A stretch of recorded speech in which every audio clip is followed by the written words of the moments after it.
Hello students, welcome in my chemistry class. जैसा कि हमने लास्ट क्लास में मतलब जो हमारे पिछले वीडियोस है उनके अंदर हमने कोलिगेटिव प्रॉपर्टी पढ़ी हुई है, elevation in boiling point, lowering in vapour pressure, depression in freezing point. आज का जो हमारा टॉपिक है वो है ऑस्मोटिक प्रेशर। ठीक है, ऑस्मोटिक प्रेशर में हमें पढ़ना है कैसे ये कोलिगेटिव प्रॉपर्टी है, इसी के बारे में डिस्कशन करना है। तो ऑस्मोटिक प्रेशर को समझने से पहले हम समझना चाहते हैं कि ऑस्मोसिस क्या होता है। ठीक है, अगर आपको ऑस्मोसिस पता चलेगा तो फिर आप आराम से ऑस्मोटिक प्रेशर के बारे में समझ पाएंगे। ठीक है, तो जरा देखते हैं कि ऑस्मोसिस होता क्या है। ठीक है, नॉर्मल लैंग्वेज में ये बोला जाता है कि ऑस्मोसिस एक ऐसी प्रोसेस होती है जिसमें जो माइग्रेशन होता है, migration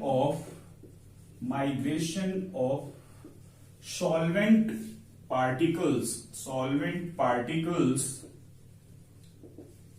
migration of solvent particles from low concentration to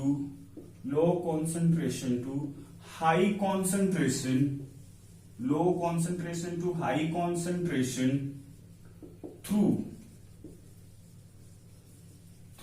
semi permeable membrane। ठीक है, तो पहले तो हमें इसका मतलब समझना है कि migration of solvent particles from low concentration to high concentration through semi permeable membrane.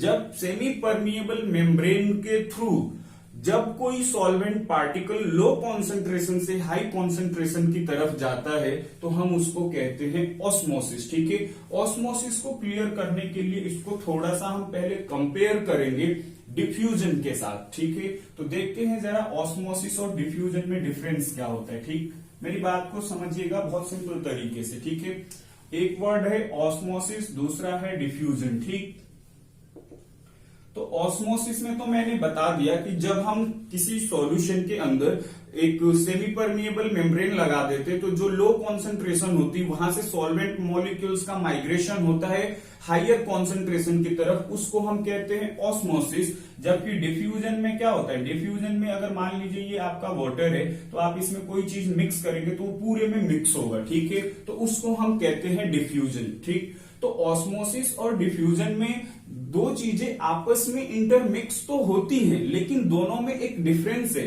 कि ऑस्मोसिस में क्या होना चाहिए, सेमी परमिएबल मेम्ब्रेन होना चाहिए, जबकि डिफ्यूजन में ऐसी कोई मेम्ब्रेन की जरूरत नहीं होती है। ठीक है, तो पहले हमें थोड़ा सा इनके बारे में समझना है कि ऑस्मोसिस और डिफ्यूजन का मतलब क्या है। ऑस्मोसिस का मतलब नॉर्मली मैंने बता दिया कि जैसे मान लीजिए ये एक मेम्ब्रेन है। ठीक है, ये एक मेम्ब्रेन है जिसमें ये होल्स है। अभी मेम्ब्रेन के बारे में पढ़ेंगे कि क्या है एक्चुअली सेमी परमिएबल मेम्ब्रेन। तो यहाँ पे ये एक मेम्ब्रेन है। ठीक है, यहाँ पे लो कॉन्सेंट्रेशन यानी कि सपोज मान लीजिए वाटर ले लिया हमने। ठीक है, और इधर की साइड में हमने मान लीजिए सॉल्यूशन ले लिया जिसकी कॉन्सेंट्रेशन क्या है, ज्यादा है। ठीक, तो जो लो कॉन्सेंट्रेशन के H2O मॉलिक्यूल्स होंगे, ये जो होल्स होंगे, ये जो पोर्स होंगे, इनके थ्रू ये लो कॉन्सेंट्रेशन से हाई कॉन्सेंट्रेशन की तरफ जाएंगे। उसी को हम कहेंगे ऑस्मोसिस, यानी कि migration of solvent particles through semi permeable membrane is known as osmosis. ठीक है, कि सेमी परमिएबल मेम्ब्रेन के थ्रू जब पार्टिकल्स का माइग्रेशन होगा उसी को हम कहते हैं ऑस्मोसिस, और नॉर्मली इंटरमिक्सिंग होती है तो हम उसको कहते हैं डिफ्यूजन। तो सबसे पहले हमें इन दोनों में डिफरेंस जानना है कि ऑस्मोसिस और डिफ्यूजन में डिफरेंस क्या है। ठीक, तो एक डिफरेंस तो क्लियर है। जो ऑस्मोसिस वर्ड है, ऑस्मोसिस वर्ड को इंट्रोड्यूस किया था, ठीक है, इसको इंट्रोड्यूस किया था एबे नॉलेट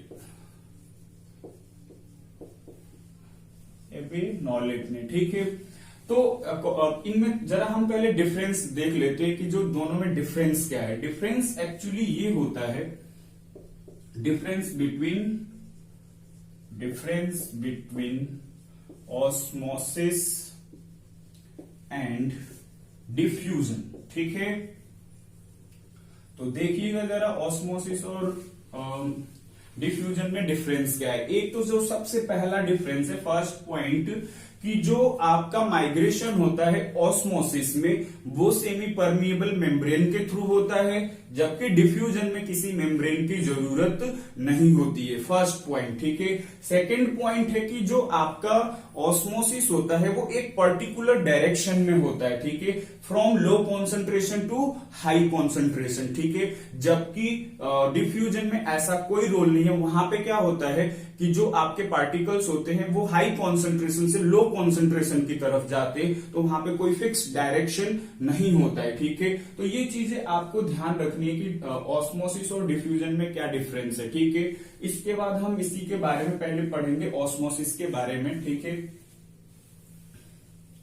तो हम ऑस्मोसिस स्टार्ट करते हैं कि ऑस्मोसिस में होता क्या है। तो एक चीज तो हमने जान ली कि migration of solvent particles through semi permeable membrane is known as osmosis. तो सेमी परमिएबल मेम्ब्रेन क्या होती है, एसपीएम क्या होता है, ठीक है, सेमी परमिएबल मेम्ब्रेन। तो जो सेमी परमिएबल मेम्ब्रेन है ये एक मेम्ब्रेन होती है जिसके अंदर होल्स होते हैं, पोर्स होते हैं, जिसके through solvent particles from low concentration to high concentration shift होते हैं, उसी को हम कहते हैं एसपीएम, सेमी परमिएबल मेम्ब्रेन। वो जो पोर साइज होती है उस एसपीएम की, that allows only to migrate the solvent particles, ठीक है, वो सॉल्वेंट पार्टिकल्स को ही माइग्रेट करता है, तो हम उस मेम्ब्रेन को कहते हैं सेमी परमिएबल मेम्ब्रेन। जो सेमी परमिएबल मेम्ब्रेन होती है वो दो टाइप की होती है, एक होती है आपकी नेचुरल सेमी परमिएबल मेम्ब्रेन और एक होती है आपकी आर्टिफिशियल सेमी परमिएबल मेम्ब्रेन, ठीक है।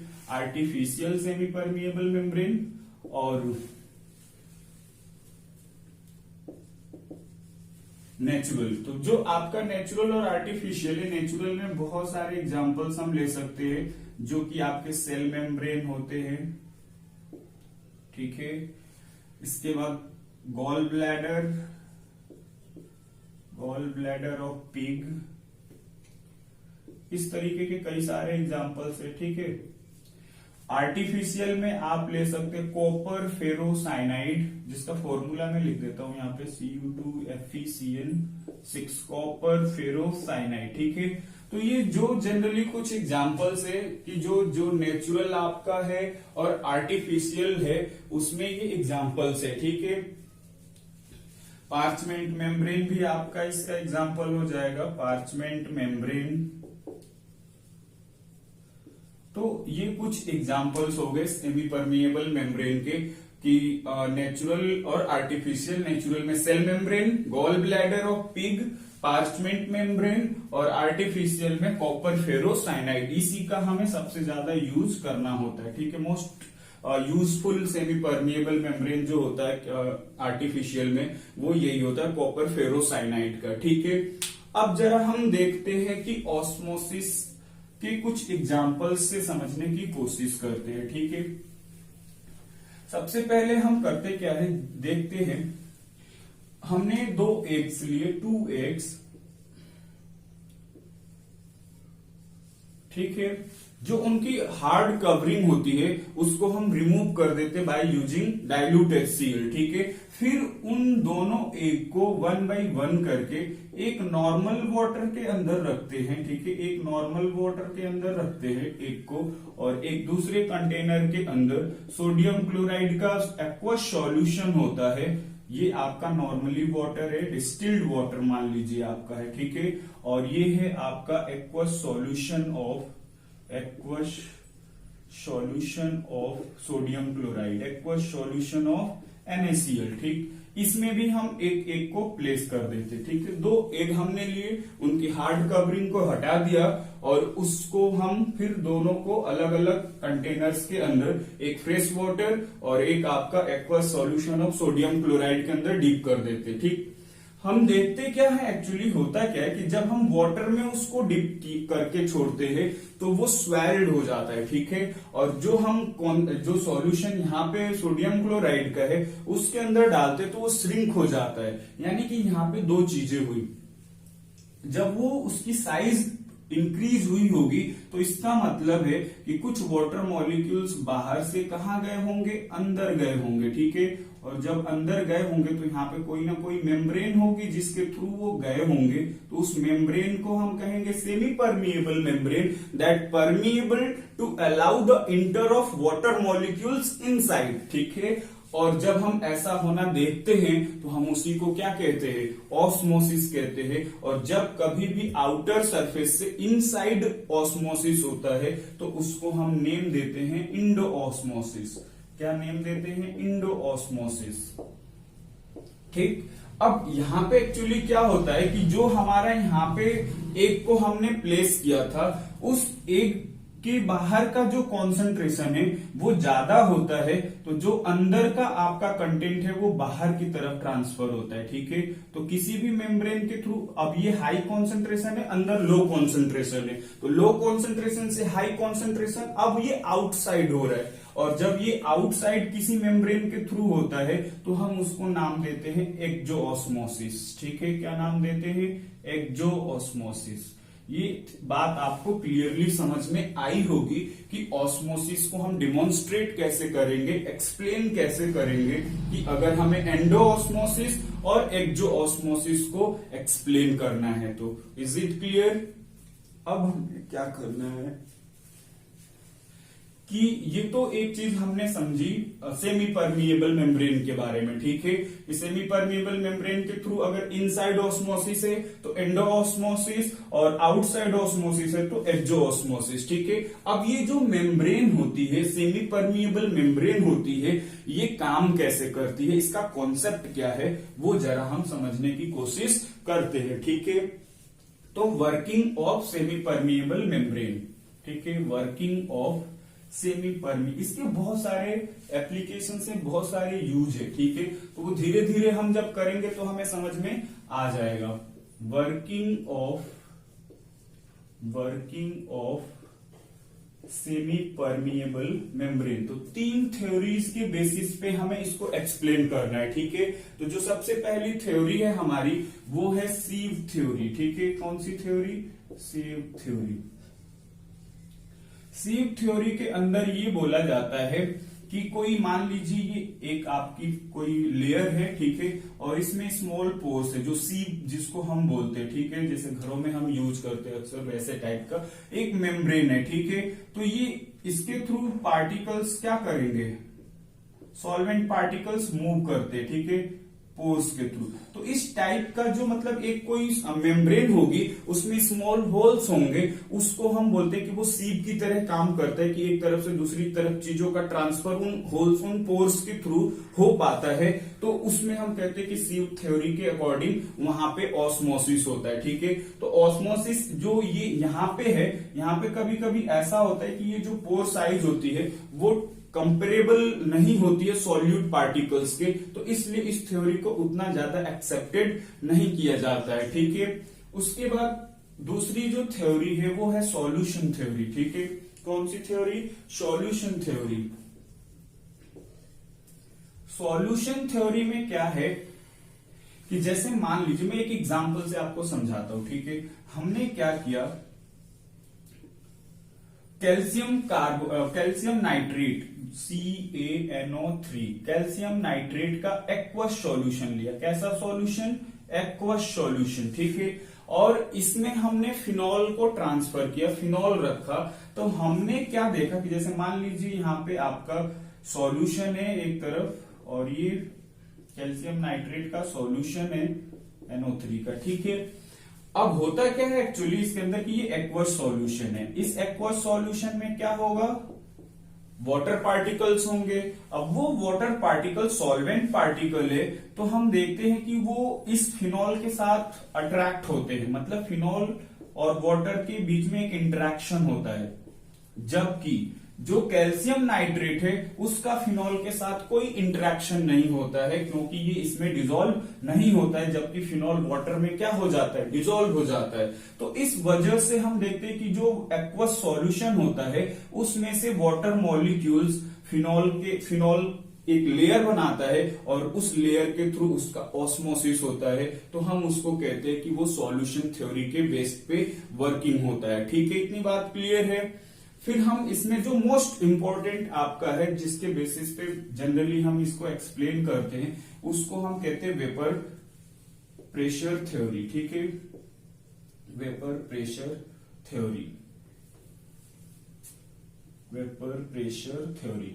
एक्चुअली यहां पे क्या होता है कि कहा जाता है कि जो सॉल्वेंट होगा, ठीक है, ऑस्मोसिस में क्या होता है, सॉल्वेंट पार्टिकल्स का मूवमेंट होता है, तो सॉल्वेंट का जो वेपर प्रेशर होता है, सॉल्वेंट का वेपर प्रेशर सॉल्यूशन के वेपर प्रेशर से, अभी यहाँ पे सॉल्यूशन है, ठीक है, यहाँ पे सॉल्वेंट है, वाटर है,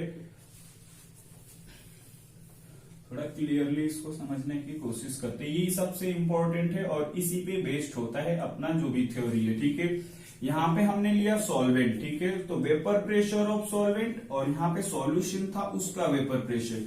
तो यहाँ पे बोला ये जाता है कि जो वेपर प्रेशर है, उस vapour pressure of solvent is higher than the vapour pressure of solution. जो सॉल्वेंट होगा, उस सॉल्वेंट का जो वेपर प्रेशर होता है वो ज्यादा होता है, जिसकी वजह से वो इस मेम्ब्रेन पे प्रेशर लगाते हैं और उनके पार्टिकल्स क्या हो पाते हैं, सॉल्वेंट से सॉल्यूशन की तरफ ट्रांसफर होते हैं। तो हम कहते हैं कि वहां पे कौन सा कॉन्सेप्ट है, वेपर प्रेशर का कॉन्सेप्ट है, वेपर प्रेशर थ्योरी का कॉन्सेप्ट है। उसी के कॉन्सेप्ट के बेसिस पे सेमी परमिएबल मेम्ब्रेन क्या करती है, काम करती है। ठीक है, तो हमारा ये एक कॉन्सेप्ट था जिसमें हमने सीखा कि semi permeable membrane sieve theory, solution theory और वेपर प्रेशर थ्योरी के बेसिस पे वर्क करता है, बट जो मोस्ट एक्सेप्टेड सिस्टम है उसका, वो है आपका vapour pressure theory. Is it clear?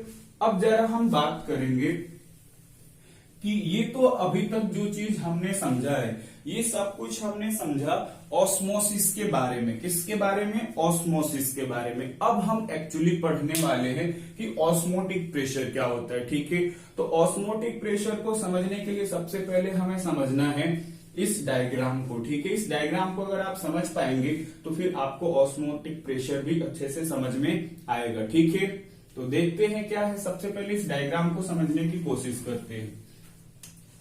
ये डायग्राम एक आपका कंटेनर है, ठीक है, इस कंटेनर के अंदर यहाँ पे फ्रेश वाटर है, इसमें फ्रेश वाटर। ठीक, ये जो आपका जो सर्कल्ड वाला एक ऐसे बनाया गया है बॉर्डर लाइन, इसमें ये एक आपका सेमी परमिएबल मेम्ब्रेन है। क्या है ये? एक सेमी परमिएबल मेम्ब्रेन है। ये जो चैम्बर है, ये कंपार्टमेंट जो है, उसके अंदर शुगर का सॉल्यूशन फिल्ड हुआ है, शुगर सॉल्यूशन फिल्ड है, यानी कि this membrane separate solution and solvent, दोनों को अलग अलग कर रहा है। ठीक है, ये जो है आपका एक ट्यूब है और उसके अंदर ये अपना वाटर इंक्रीज या डिक्रीज हो सकता है। ठीक, अब आप मेरी बात को समझिए। जब हमने ऑस्मोसिस की डेफिनेशन पढ़ी है, तो ऑस्मोसिस में हमने कहा है कि the migration of solvent particles from low concentration to high concentration is called osmosis. ठीक, तो यहाँ पे जो आपका वाटर है, इसकी कॉन्सेंट्रेशन क्या होगी? लो होगी, और जो आपका शुगर सॉल्यूशन होगा उसकी कॉन्सेंट्रेशन क्या होगी? हाइयर होगी। तो जो सॉल्वेंट पार्टिकल्स का माइग्रेशन होगा वो वाटर से कहां होगा? इस सॉल्यूशन के अंदर होगा। Water particles migrate towards the solution. ठीक है, जहां जहां से उनको पोर साइज और मिलेगा उसके अंदर वो एंटर करना स्टार्ट करेंगे। ठीक, जब वो इसके अंदर सॉल्वेंट पार्टिकल्स इंक्रीज होंगे तो ये जो लेवल है, यहां तक था इनिशियल पॉइंट, ठीक है, यहां पे लिखा हुआ है इनिशियल लेवल, वो इनिशियल लेवल इंक्रीज होना शुरू होगा क्योंकि इसके अंदर अब ऑस्मोसिस होना स्टार्ट हो गए। नंबर ऑफ सॉल्वेंट पार्टिकल्स क्या हो रहे? इंक्रीज हो रहे। ठीक है, तो जो ये आपका इतना रेंज इनिशियल लेवल से मैक्सिमम लेवल तक हुआ है, ठीक है, उसको हम बोलते हैं हाइड्रोस्टैटिक मतलब हाइड्रोस्टैटिक इंटरेक्शन। ठीक है, एक तरीके से हाइड्रोस्टैटिक बोलते हैं। तो हाइड्रोस्टैटिक जो प्रेशर होता है, ठीक है, ओवर द सॉल्यूशन, जो आपका ये सॉल्यूशन है, इस सॉल्यूशन के एबव जो हाइड्रोस्टैटिक प्रेशर लगता है, उसी हाइड्रोस्टैटिक प्रेशर को हम क्या कहते हैं? हाइड्रोस्टैटिक प्रेशर को हम कहते हैं ऑस्मोटिक प्रेशर। ठीक है, हाइड्रोस्टैटिक प्रेशर को ही हम क्या कहते हैं? Osmotic pressure. क्लियर है इतनी बात? जैसे सपोज मैंने बस इतनी सिंपल सी बात इसमें बताई है कि जो भी आपका ये सॉल्वेंट है उसकी कॉन्सेंट्रेशन लो होगी, जब ये सॉल्यूशन है तो हाई कॉन्सेंट्रेशन है, इस लो कॉन्सेंट्रेशन से वाटर मॉलिक्यूल्स इसके अंदर एंटर करेंगे और वो इसमें रेज करेगा। तो यहाँ पे होगा क्या कि कुछ टाइम के बाद वो फिक्स हो जाएगा, अब उसके अंदर कोई भी रेजिंग नहीं होगी। तो जिस टाइम पे हम देखेंगे कि अब यहाँ पे जो रेज हो रहा था लेवल वो कांस्टेंट हो गया, अब नहीं इंक्रीज हो रहा है, तो उस टाइम पे जो उस सॉल्यूशन के ऊपर प्रेशर लग रहा होगा वो होगा आपका हाइड्रोस्टैटिक प्रेशर, यानी कि अब उसमें कोई भी ऑस्मोसिस नहीं हो रहा होगा, वो एक मैक्सिमम पॉइंट है, इतना ही ऑस्मोसिस होना था। ठीक है, तो जब उस सॉल्यूशन के अंदर ऑस्मोसिस होना बंद हो जाए तो उस टाइम पे जो उसका हाइड्रोस्टैटिक प्रेशर होगा वही क्या कहलाएगा, ऑस्मोटिक प्रेशर कहलाएगा। इतनी बात क्लियर है? तो ये चीज आपको ध्यान रखनी है। ठीक है, इसके बाद हमें क्या करना है, इस डायग्राम को और इस हाइड्रोस्टैटिक प्रेशर को आपको क्लियर करना है। ठीक है, जो आपका फॉर्मूला होता है हाइड्रोस्टैटिक प्रेशर का, pi equals to H D G. ठीक है, जिसमें एच क्या है, आपका हाइट है, हाइट वही है जो इसमें ये रेजिंग हुई है। ठीक है, फिर डी क्या है, डेंसिटी ऑफ सॉल्यूशन, लिख देता हूं मैं यहां पे density of solution, density of solution. G है आपका acceleration due to gravity, acceleration due to gravity, due to gravity, और एच क्या है, हाइट इन ट्यूब। जो आपका ये ट्यूब यहां पे है, इसमें जो हाइट रेज हुई है उसको हम बोलते हैं एच। ठीक है, small H. Increase in the level of tube. ठीक है, increase in the level of tube, increase in the level of tube. ठीक है, जितना उसके अंदर वो इंक्रीज हुआ इनिशियल पॉइंट से मैक्सिमम लेवल तक, वो आपका हो जाएगा एच, ये हो गया आपका जी और ये हो गया एच, सॉरी। ठीक है, डी। तो ये आपको इस फॉर्मूले की हेल्प से डेंसिटी को आप क्या कर सकते हैं, डेंसिटी और जी और एच की हेल्प से उसका हाइड्रोस्टैटिक प्रेशर फाइंड आउट कर सकते हैं, और वही उसके ऑस्मोटिक प्रेशर के क्या होता है, इक्विवेलेंट होता है। ठीक है, इसका एक दूसरा कॉन्सेप्ट है, वो थोड़ा इजी है, उसको मैं समझाता हूं आपको कि ऑस्मोटिक प्रेशर एक्चुअली होता क्या है। ठीक है, ये भी बात आपको क्लियर होनी चाहिए, ये भी समझ में आना चाहिए कि ऑस्मोटिक प्रेशर होता क्या है। ठीक है, एक सिंपल सा डायग्राम यहां पे बना लेते हैं। ठीक है, यहां हमने लगा दिया सेमी परमिएबल मेम्ब्रेन। ठीक है, यहां डिवाइड हमने कर दिया, यहां पे हमने एक पिस्टन लगाया। ठीक है, ये जो आपका पिस्टन होगा ये अप एंड डाउन स्लाइड होगा, इधर हमने लिया सॉल्यूशन, इधर हमने लिया सॉल्वेंट। ठीक, और ये आपका क्या है, सेमी परमिएबल मेम्ब्रेन। ठीक है, एसपीएम। होता क्या है, जो ये सॉल्वेंट पार्टिकल्स हैं इसके अंदर, और जो आपका सॉल्यूशन है, ठीक है, हमें पता है कॉन्सेंट्रेशन कौन सी लो होगी, ये होगी लो कॉन्सेंट्रेशन, और ये होगी आपकी हाई कॉन्सेंट्रेशन। सॉल्यूशन हमेशा क्या होगा, हाई कॉन्सेंट्रेशन का होगा। ठीक, अब होता क्या है एक्चुअली कि जब हम इन दोनों के सॉल्यूशन और सॉल्वेंट के बीच में सेमी परमिएबल मेम्ब्रेन लगा देंगे, तो जो सेमी परमिएबल मेम्ब्रेन है वो सॉल्वेंट मॉलिक्यूल्स को अलाउ करेगा कि सॉल्यूशन के अंदर वो जाने लगेंगे। ठीक है, तो उस प्रोसेस को हम कहेंगे ऑस्मोसिस। ठीक, अब हम क्या करते हैं कि जो ये आपका पिस्टन है, इस पिस्टन की हेल्प से हम इस सॉल्यूशन पे प्रेशर एक्सर्ट करते हैं, और इतना प्रेशर हम एक्सर्ट कर दे जिससे कि जो माइग्रेशन होना सॉल्वेंट पार्टिकल्स का स्टॉप हो जाए, रुक जाए। तो the migration of solvent particles prevent from solvent to solution, the pressure exerted that is known as osmotic pressure। यहां पे मेरी बात, एक सिंपल सी बात मैंने बोली है कि जो आपका माइग्रेशन हो रहा था सॉल्वेंट पार्टिकल का, हम इस पिस्टन की हेल्प से अगर इस पे प्रेशर नीचे की तरफ लगा देंगे, थोड़ा पिस्टन और नीचे आ जाएगा, तो ये जो पार्टिकल्स यहां से शिफ्ट हो रहे फ्रॉम सॉल्वेंट टू सॉल्यूशन, उनकी शिफ्टिंग क्या हो जाएगी, स्टॉप हो जाएगी। और जितना प्रेशर लगाने से वो शिफ्टिंग जो माइग्रेशन है वाटर मॉलिक्यूल्स का वो स्टॉप हो जाएगा, उसी प्रेशर को हम क्या कहते हैं, ऑस्मोटिक प्रेशर कहते हैं। समझ आ रही है बात? तो ये तो एक आपको मैंने समझाया कि ऑस्मोटिक प्रेशर क्या होता है, दो तरीके से मैंने, एक हाइड्रोस्टैटिक प्रेशर के बेसिस पे और एक ये एक नॉर्मली आपका डायग्राम के बेसिस पे। इतनी बात क्लियर है? तो अब चीजें और क्लियर होती जाएंगी कि होता क्या है एक्चुअली। इसके बाद हम इसमें कुछ टर्म्स पढ़ने वाले हैं जिसको हम कहते हैं आइसोटोनिक सॉल्यूशन, आइसोटोनिक सॉल्यूशन, फिर हम एक को कहते हैं हाइपोटोनिक सॉल्यूशन,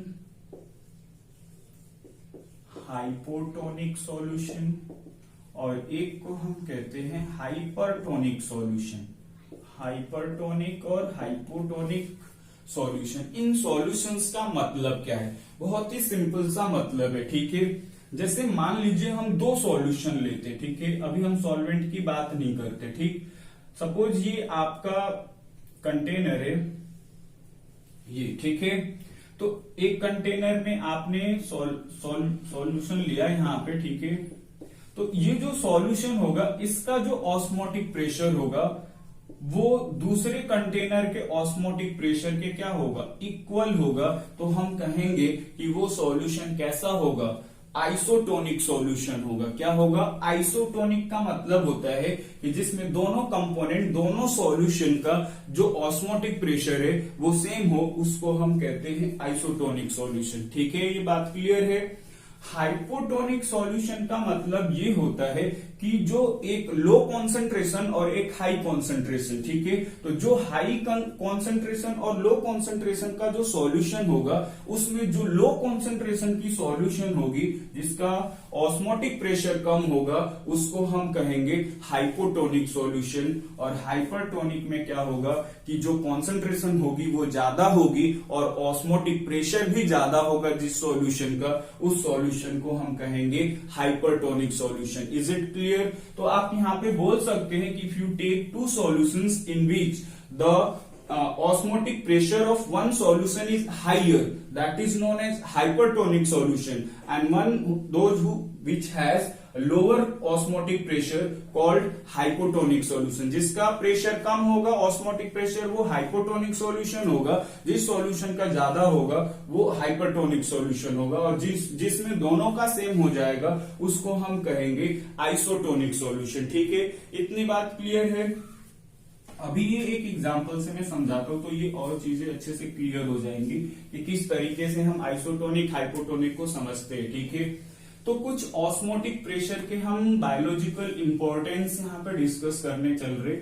बायोलॉजिकल इंपॉर्टेंस, ठीक है, बहुत ही इंपॉर्टेंट है ऑस्मोटिक प्रेशर। बायोलॉजिकल इंपॉर्टेंस कि बायोलॉजिकल इंपॉर्टेंस क्या है इसका। सबसे पहले हम इसको देखेंगे ह्यूमन बीइंग के अंदर, ठीक है, कि ह्यूमन बीइंग के अंदर भी क्या ऑस्मोसिस होता है और ऑस्मोटिक प्रेशर का कोई रोल है या नहीं है। तो है, जो हमारी ब्लड होती है उसके अंदर रेड ब्लड कार्पेसल्स होती हैं, आरबीसी, ठीक है। आरबीसी जो हमारे पास है इसके अंदर ऑस्मोसिस की प्रोसेस होती है, ठीक है। कैसे होती है ये समझाता हूं मैं आपको, ठीक है। जो आपका आरबीसी होता है इसकी जो कॉन्सेंट्रेशन 0.9% होती है, वो जो अगर हमारा कोई सॉल्यूशन है, ठीक है, तो अगर उसका 0.9% सोडियम क्लोराइड का अगर सॉल्यूशन है, सपोज मान लीजिए aqueous solution of sodium chloride, ठीक, NaCl 0.9% aqueous solution of sodium chloride. तो जो रेड ब्लड का मतलब ब्लड सेल्स होती हैं उनकी जो कॉन्सेंट्रेशन है वो 0.9% aqueous solution of sodium chloride के इक्वल होती है। तो मेरे कहने का मतलब ये है कि अगर हम किसी कंटेनर के अंदर, ठीक है, एक मेम्ब्रेन लगा देते हैं और एक तरफ आरबीसी और एक तरफ 0.9% aqueous solution of sodium chloride रखते हैं, तो वहां पे होगा क्या एक्चुअली कि दोनों का osmotic pressure of RBC equals to osmotic pressure of 0.9% aqueous solution of sodium chloride. तो हम कहेंगे कि दोनों सॉल्यूशन कैसे होंगे, आइसोटोनिक होंगे। समझ आ रही है बात, क्या होंगे, आइसोटोनिक होंगे, क्योंकि दोनों की जो कॉन्सेंट्रेशन है वो सिमिलर है। क्लियर है इतनी बात। फिर हम क्या करते हैं यहां पे कि अगर मान लीजिए जो आपका ये कॉन्सेंट्रेशन है 0.9%, अब हमने इसको मान लिया कि ये लेस देन किससे, 0.9% से अब हमने कम कर दिया यानी डाइल्यूट कर दिया। तो जब ये डाइल्यूट हो जाएगा तो इसके पार्टिकल्स कहां शिफ्ट करना शुरू करेंगे, हायर कॉन्सेंट्रेशन में शिफ्ट करना शुरू करेंगे। तो हम कहेंगे कि ये जो आपका सॉल्यूशन होगा वो हाइपोटोनिक होगा। और हाइपोटोनिक में क्या होता है, जब आप आरबीसी, जैसे मान लीजिए ये आपका कंटेनर है और इस कंटेनर के अंदर हमने एक आरबीसी सेल लिया, ठीक है, सपोज मान लीजिए आपका एक ब्लड सेल है, ठीक है, इसको हमने रिप्लेस कर दिया 0.9 से लेस, मतलब 0. मान लीजिए 1 का आपका परसेंट का NaCl सॉल्यूशन है, ठीक है, ये एक सॉल्यूशन है। अब इसकी कॉन्सेंट्रेशन 0.9% वाले से कम है, तो होगा क्या कि अब जो बाहर की कॉन्सेंट्रेशन है वो लो है और अंदर की कॉन्सेंट्रेशन क्या है, हाई है। तो जो लो कॉन्सेंट्रेशन होगा वो अंदर से बाहर से अंदर की तरफ शिफ्ट होगा, लो कॉन्सेंट्रेशन से हाई कॉन्सेंट्रेशन की तरफ, यानी कि ये जो प्रोसेस होगी वो होगी एंडोऑस्मोसिस। और एंडोऑस्मोसिस जब हुआ तो जो आपकी ब्लड सेल है वो स्वेल हो जाएगी, और स्वेल क्या, वो ब्रस्ट भी हो सकती है, खराब भी हो जाती है, ठीक है। तो इसको हम बोलेंगे कि ये हाइपोटोनिक सॉल्यूशन होगा, क्योंकि यहाँ पे जो आपका सॉल्यूशन है, इस सॉल्यूशन का कॉन्सेंट्रेशन दूसरे वाले से क्या है, कम है। फिर हम क्या करते हैं कि जब हम 0.9% से ज्यादा कॉन्सेंट्रेशन कर देते हैं सॉल्यूशन का, यानी कि अब जो कॉन्सेंट्रेशन होगी ये जो सॉल्वेंट है इसकी ज्यादा होगी और इसकी क्या होगी, लो होगी। अंदर की जो ब्लड सेल है उसकी कॉन्सेंट्रेशन कम हो गई और इसकी ज्यादा, यानी 0.9% से ज्यादा उसमें सोडियम क्लोराइड का एक्वस सॉल्यूशन है। तो अब क्या होगा, अब एक्सोऑस्मोसिस होगा, लो कॉन्सेंट्रेशन से हाई कॉन्सेंट्रेशन। और जब एक्सोऑस्मोसिस होगा तो वो जो ब्लड सेल है वो क्या हो जाएगी, श्रिंक हो जाएगी, सिकुड़ जाएगी, ठीक है। तो ये चीज आपके ब्लड सेल के साथ होता है। और अब आपको समझ में बात आ गई होगी कि एक्चुअली जो हमारे ब्लड सेल्स है उसमें एक्सोऑस्मोसिस, एंडोऑस्मोसिस, हाइपोटोनिक, हाइपरटोनिक और आइसोटोनिक की कंडीशन कैसे होती है। आइसोटोनिक मींस दोनों सॉल्यूशन ही तो है, ब्लड सेल के अंदर जो प्लाज्मा या जो कुछ भी फील्ड होगा लिक्विड कंटेंट वो भी सॉल्यूशन है, और इसके बाहर जो भी रखा हुआ है वो भी सॉल्यूशन है। तो दोनों सॉल्यूशन का अगर जो आपका कॉन्सेंट्रेशन सेम है, ऑस्मोटिक प्रेशर सेम है, तो हम कहेंगे कि वो आपका आइसोटोनिक होगा। जब बाहर की कॉन्सेंट्रेशन लो है तो फिर जब अंदर की हाई होगी तो लो वाले को हम कहेंगे कि वो हाइपोटोनिक है, और जब वो ज्यादा होगा तो हम कहेंगे कि वो हाइपरटोनिक है। समझ में आ रही है बात। तो इतनी बात आपको क्लियर होनी चाहिए, ठीक है। ये एग्जाम में आपसे पूछा जा सकता है, ये इस पे क्वेश्चंस बहुत सारे एग्जाम में आते भी है, ठीक है। फिर इसमें आप बायोलॉजिकल के अंदर, प्लांट्स के अंदर भी देख सकते हैं। ये तो एनिमल्स के अंदर मैंने बताया, प्लांट्स के अंदर कैसे होता है, जो आपका वाटर का सप्लाई होता है प्लांट्स के अंदर, ठीक है। आपको पता है कि वो किसके थ्रू होता है, जाइलम के थ्रू, या जो डिफरेंट पार्ट्स उसके होते हैं उसी के थ्रू उसमें सिर्फ वाटर का माइग्रेशन होता है, ठीक है। तो उसके अंदर जो सेल्स होती हैं उन सेल्स के अंदर लिक्विड कंटेंट होता है जिसको हम सैप कहते हैं, ठीक है, सैप, ठीक। तो उस सैप का जो कॉन्सेंट्रेशन होता है वो हाइयर होता है, क्या होता है, हाइयर, ठीक। और जो रूट में आपका वाटर का एब्जॉर्प्शन होता है उसकी कॉन्सेंट्रेशन लो होती है। तो जब कॉन्सेंट्रेशन लो होगी तो वो कहां शिफ्ट होगा, हायर कॉन्सेंट्रेशन की तरफ, और किस में जाएगा, सेल के अंदर, और वो उसी तरीके से फिर क्या होता रहता है, ट्रांसपोर्ट होता रहता है इन ओवरऑल द प्लांट। ठीक है, तो वहां पे भी आप देख सकते हैं प्लांट्स के अंदर भी ऑस्मोसिस की प्रोसेस होती है। ठीक है, इसके अलावा और भी कई सारे एग्जांपल्स हैं जिनको कि हम यहाँ पे डिस्कस कर सकते हैं, जैसे पिकल्स है। ठीक है, पिकल्स के अंदर देखते हैं आपको कि जब उनको सॉल्टी वाटर के अंदर, सॉल्ट के अंदर कुछ दिन तक छोड़ दिया जाता है तो जो वो फ्रेश आपके रॉ जो आपके मैंगो होते हैं वो श्रिंक हो जाते हैं, और मतलब उसके अंदर जो मॉइस्चर होता है, वाटर मॉलिक्यूल्स होते हैं, वो बाहर निकल जाते हैं। ठीक है, तो वो भी एक तरीके का कैसा प्रोसेस है, ऑस्मोसिस की प्रोसेस है। ठीक है, तो इस तरीके के कई सारे एग्जांपल्स हैं जिनको कि हम यहाँ पे डिस्कस कर सकते हैं। ठीक है, कभी कभी कुछ जो बॉडी पार्ट्स होते हैं उनके अंदर स्वेलिंग हो जाती है। ठीक है, वो बॉडी पार्ट स्वेल हो जाते हैं तो उसको भी हम ऑस्मोसिस की प्रोसेस के थ्रू होता है, उसको हम एक पर्टिकुलर नेम देते हैं। क्या नेम देते हैं, इडेमा, स्वेलिंग ऑफ बॉडी पार्ट। ठीक है, स्वेलिंग ऑफ बॉडी पार्ट। तो क्लियर है इतनी बात। ये कुछ एग्जांपल्स मैंने आपको बताए, या एप्लीकेशंस एक तरीके से आप बोल सकते हैं कि एप्लीकेशंस क्या है ऑस्मोसिस के। ठीक है, एक और हम इसमें एप्लीकेशन पढ़ेंगे जिसको कि हम कहते हैं रिवर्स ऑस्मोसिस। ठीक है, क्या कहते हैं, रिवर्स ऑस्मोसिस। रिवर्स ऑस्मोसिस में क्या होता है, ये बहुत ही आज के डेट में इसका बहुत ही ज्यादा इंपॉर्टेंस है। ठीक है, जिसको हम आरओ सिस्टम भी कहते हैं, जो हम घरों में लगाते हैं पानी पीने के लिए। ठीक है, आरओ सिस्टम। ठीक, आरओ सिस्टम किस कॉन्सेप्ट पे वर्क करता है, ऑस्मोसिस के ही कॉन्सेप्ट पे वर्क करता है। मैं आपको समझाता हूं बहुत सिंपल तरीके से कि उसमें होता क्या है एक्चुअली। ठीक है, बेसिकली इसका यूज जो होता है सी वाटर को फ्रेश वाटर में कन्वर्ट करने के लिए किया जाता है। ठीक है, जैसे मान लीजिए हमने क्या किया, एक चैम्बर यहाँ पे बनाया, इसके अंदर सी वाटर लिया हमने, सी वाटर समुद्र का पानी। ठीक है, और यहाँ पे हमने फ्रेश वाटर लिया। ठीक, ध्यान से समझिएगा इस बात को।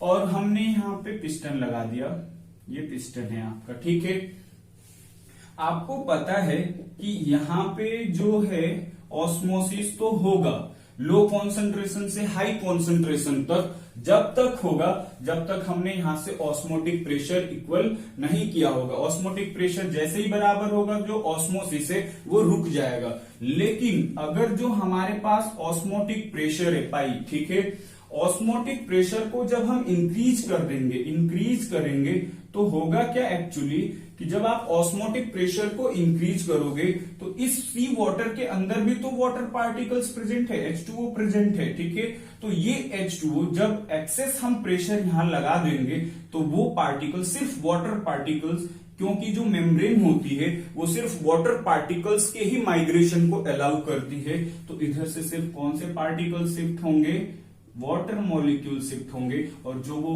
पॉल्यूटेड वाटर है सी का उसमें से सिर्फ वाटर दूसरी तरफ जाएगा जिधर फ्रेश वाटर है।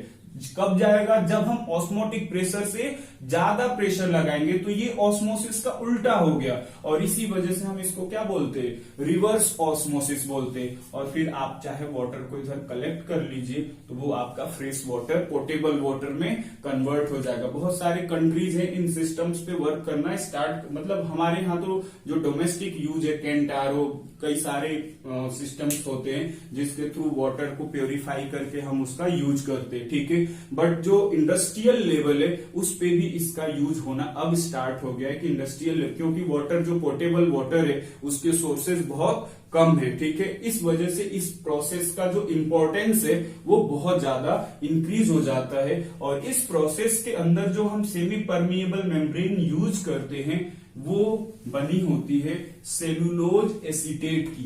किसकी, सेलुलोज एक पॉलीमर है, ये सेमी सिंथेटिक पॉलीमर है, उसका बना होता है सेलुलोज एसीटेट का। समझ आ गई बात। तो ये एक आपका मैंने एक इंडस्ट्रियल एप्लीकेशन बताया ऑस्मोसिस का, जिसको हम कहते हैं रिवर्स ऑस्मोसिस। ठीक है, इतनी बात क्लियर है आपको।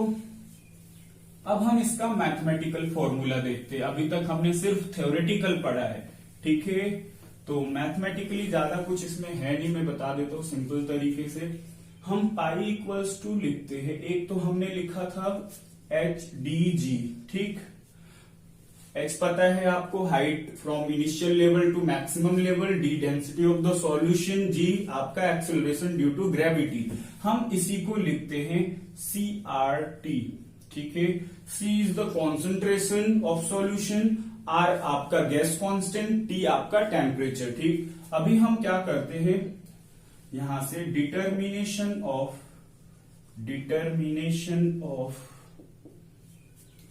मॉलिक्यूलर मास, किसी सॉल्यूशन का अगर मॉलिक्यूलर मास डिटरमिन करना है तो इस फॉर्मूले से कैसे करेंगे, ठीक है। तो हम पाई इक्वल्स टू लिख सकते हैं यहाँ पे N over V R T. क्यों लिख सकते हैं, number of moles present in 1 litre solution is called concentration. फिर यहाँ पे number of moles W B over M B V R T लिख सकते, नहीं लिख सकते, given mass over molar mass, number of mole को, तो W B over M B, ठीक है। फिर हम यहाँ पे लिख सकते हैं pi V equals to W B R T over M B लिख सकते हैं। इधर मैं लिख देता हूं, ठीक है, यहां पे लिख देता हूं। तो ये आपका हो गया molecular mass equals to W B R into T over pi into volume, ठीक है। तो this is the formula to find out the molecular mass of solute, ठीक है, जो ऑस्मोटिक प्रेशर के अकॉर्डिंग हम क्या कर सकते हैं, फाइंड आउट कर सकते हैं, ठीक है। अब एक चीज हमें यहां पे और मैं बता देता हूं इसमें मॉलिक्यूलर मास में, बस, ठीक है। यहां पे हम एक्चुअली देखते क्या है कि जो मैक्रोमोलिक्यूल्स होते हैं, ऐसा हम कहते हैं कि जो मैक्रोमोलिक्यूल्स जैसे प्रोटीन है आपका, अगर उसका मॉलिक्यूलर मास फाइंड आउट करना है तो ऑस्मोटिक प्रेशर का जो फॉर्मूला होता है मॉलिक्यूलर मास फाइंड आउट करने का, वो बेटर मेथड होता है। हम यहाँ पे एलिवेशन का यूज क्यों नहीं करते, एलिवेशन का यूज इसलिए नहीं करते कि जो प्रोटीन है, ठीक है, अगर हम इस प्रोटीन का टेम्परेचर बढ़ाएंगे तो टेम्परेचर के बढ़ने से प्रोटीन डीनेचर्ड हो जाता है, ठीक है। क्या हो जाता है, डीनेचर्ड हो जाएगा, यानी कि प्रोटीन की प्रॉपर्टी ही चेंज हो जाएगी। इस वजह से हम उसके अंदर एलिवेशन इन बॉइलिंग पॉइंट का जो मॉलिक्यूलर मास फाइंड आउट करने का कॉन्सेप्ट होता है उसका यूज नहीं करते। तो आपसे एग्जाम में ये क्वेश्चन पूछा जाता है कि why osmotic pressure is preferred to find out the molecular mass of macromolecules, या जो आपके पॉलीमर्स होते हैं, पॉलीमर्स हम बोल सकते हैं यहाँ पे, पॉलीमर्स का मॉलिक्यूलर मास फाइंड आउट करने के लिए हम ऑस्मोटिक प्रेशर का यूज इस वजह से करते हैं कि जो जैसे प्रोटीन है, अगर हम एलिवेशन टेम्परेचर बढ़ाएंगे तो वो डीनेचर्ड हो जाएगा, इस वजह से हम उसका यूज नहीं करते। हम ऑस्मोटिक प्रेशर के थ्रू ही उसका मॉलिक्यूलर मास क्या करते हैं, फाइंड आउट करते हैं, ठीक है। तो इतनी बात मैंने आपको मैथमेटिकल फॉर्मूला बता दिया, किसके लिए यूज करना है वो बता दिया, ठीक है।